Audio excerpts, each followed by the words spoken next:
आधी रात का मैसेज। नेहा और कबीर पिछले 2 साल से रिलेशन में थे। दोनों एक दूसरे से बहुत प्यार करते थे।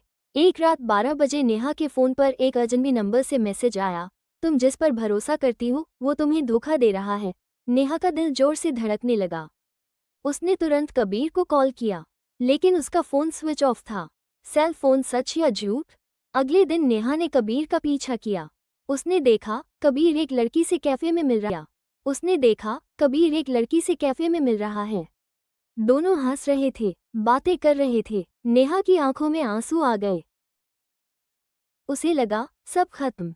लेकिन तभी फ्लश्ड उसने देखा कि कबीर उस लड़की को एक लिफाफा दे रहा था और लड़की रोते हुए उसे गले लगा रही थी।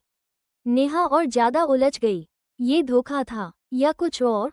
फायर सच्चाई का झटका। नेहा ने हिम्मत करके कबीर का सामना किया। कबीर कुछ देर चुप रहा, फिर बोला, वो मेरी बहन है जिसे मैंने कभी तुम्हें नहीं बताया। नेहा हैरान रह गई। कबीर ने बताया कि उसकी बहन की शादी में दिक्कत चल रही थी। वो उसे पैसों से मदद कर रहा था, लेकिन घर की पुरानी दुश्मनी की वजह से वो बात छुपा रहा था। और वो अजनबी मैसेज, फेयरफुल, वो कबीर की एक्स थी जो दोनों को अलग करना चाहती थी। लेकिन कहानी यहाँ खत्म नहीं होती। जब नेहा घर पहुंची, उसी अजनबी नंबर से फिर मैसेज आया, आज तो बच गया, लेकिन अगली बार सच में खो दोगी उसे। नेहा के हाथ कांपने लगे। अब सवाल ये था, उंगली से दाहिनी ओर इशारा, क्या सच में कोई उनकी जिंदगी बर्बाद करना चाहता था? उंगली से दाहिनी ओर इशारा या असली धोखा? अभी अंधेरी सच्चाई। नेहा पूरी रात सो नहीं पाई।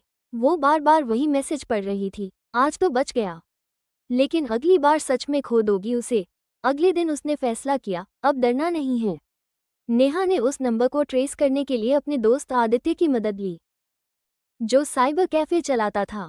2 दिन बाद आदित्य ने कहा, नेहा, ये नंबर शहर के बाहर एक पुराने घर से एक्टिव हो रहा है। नेहा के रोंगटे खड़े हो गए।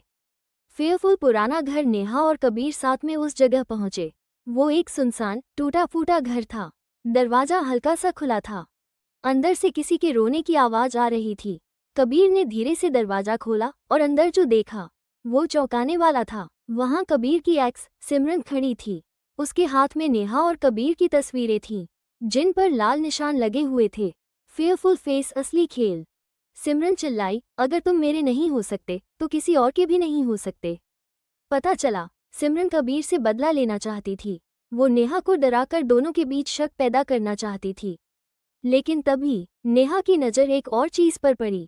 टेबल पर एक डायरी रखी थी, जिसमें सिर्फ सिमरन की लिखावट नहीं थी। कुछ पढ़ा था, मैं सिमरन से कभी पूरी तरह अलग नहीं हो पाया। शायद मैं नेहा को भी सच नहीं बता पाया। नेहा के हाथ कांपने लगे।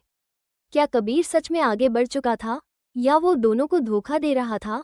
कबीर चुप खड़ा था, उसकी आंखों में डर था। अब फैसला किसका? नेहा के सामने 2 रास्ते थे, उंगली से दाहिनी ओर इशारा। सिमरन की साजिश पर भरोसा करे, उंगली से दाहिनी ओर इशारा, या कबीर की चुप्पी को समझे। लेकिन एक बात साफ थी, इस बार धोखा बाहर से नहीं, शायद अंदर से था। नेहा की आंखों से आंसू गिर पड़े, दिल टूटना। कमरे में सन्नाटा छा गया। कबीर बोला, ये पुरानी बातें हैं, मैं बदल चुका हूँ। लेकिन उसकी आवाज में यकीन नहीं था। असली मास्टरमाइंड। अचानक सिमरन हंसने लगी। नेहा, तुम्हें लगता है मैं तुम्हें तोड़ना चाहती थी? नेहा ने गुस्से में कहा, तो और क्या? सिमरन ने अपना फोन नेहा के सामने रखा। उसमें एक रिकॉर्डिंग चल रही थी। वो रिकॉर्डिंग कबीर की थी, जिसमें वो अपने दोस्त से कह रहा था, दोनों को साथ में रखो जब तक फायदा मिले, फिर देखेंगे। नेहा का दिल जैसे रुक गया। आखिरी बार नेहा ने धीरे से आंसू पोंछे। अब वो रो नहीं रही थी, वो बोली, धोखा तुमने मुझे नहीं, खुद को दिया है। नेहा वहां से चली गई। कबीर पीछे पीछे भागा, लेकिन इस बार नेहा नहीं रुकी।